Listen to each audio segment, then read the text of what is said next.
Stock and crypto ইনসাইটে সবাইকে স্বাগত। আজকে আমরা একটা বিষয় নিয়ে ডিসকাস করার ট্রাই করবো, সেটা হচ্ছে যে আপনি যখন ট্রেডিং ভিউতে যাবেন, আপনি যখন ট্রেডিং ভিউতে যাবেন তখন আপনার যে কাজ হবে, আজকে আমি দুইটা বিষয় নিয়ে কথা বলবো, সাপোর্ট অ্যান্ড রেজিস্ট্যান্স নিয়ে। যেমন আমি একটা পেয়ার নিয়ে কথা বলতেছি, সেটা হচ্ছে যে দেখেন বিটকয়েন।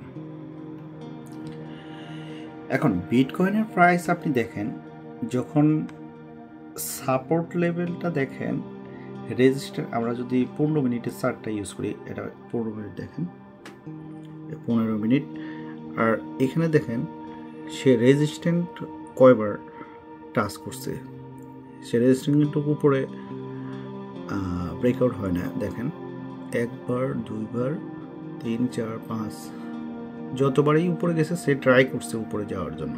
তো এখান থেকে যারা সেল শর্টে মার্কেট নিছে, মনে করেন এখান থেকে, তারা ডেফিনেটলি প্রফিট করছে। আর এটা হলো সাপোর্ট জোন। এখন এই সাপোর্ট জোন হচ্ছে কত? 1,09,446। এখন বিষয়টা হচ্ছে যে মার্কেটে আপনি যখন আসবেন, আসার ক্ষেত্রে আপনাকে যে বিষয়গুলো মনে রাখতে হবে তা হলো যে কোনটা সাপোর্ট, কোনটা রেজিস্ট্যান্স।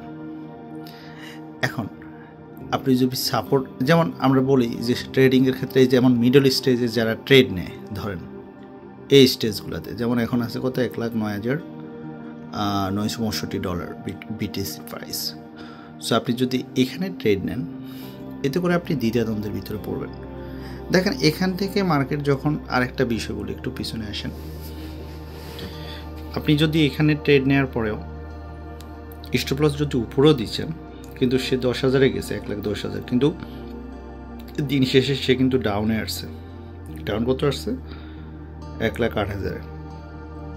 সুতরাং মার্কেটে সবচেয়ে বড় একটা বিষয় হলো সাপোর্ট রেজিস্ট্যান্স, একটা গুরুত্বপূর্ণ বিষয়।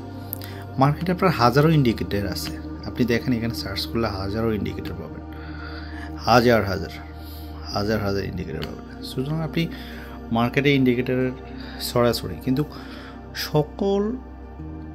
সব সময় তো সব ইন্ডিকেটর কাজ করে না। আপনি যদি মার্কেটে ট্রেড নিতে হয়, আপনি যদি ক্রিপ্টো ট্রেডার হয়ে থাকেন, আমি বলবো যে ডেফিনেটলি আপনি বিটিসি অথবা ইথারিয়াম দুইটার একটাতে আপনি ট্রেড নেন, এতে করে আপনার জোনে আপনি থাকবেন। সুতরাং ট্রেড নেওয়ার ক্ষেত্রে আপনি সাপোর্ট রেজিস্ট্যান্স ফলো করতে হবে। এটা হলো আপনার সাপোর্ট জোন, আর এটা হলো রেজিস্ট্যান্স জোন।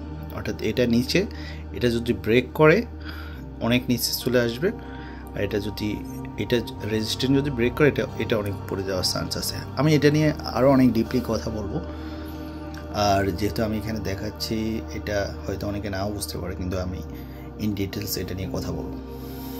ধন্যবাদ সবাইকে।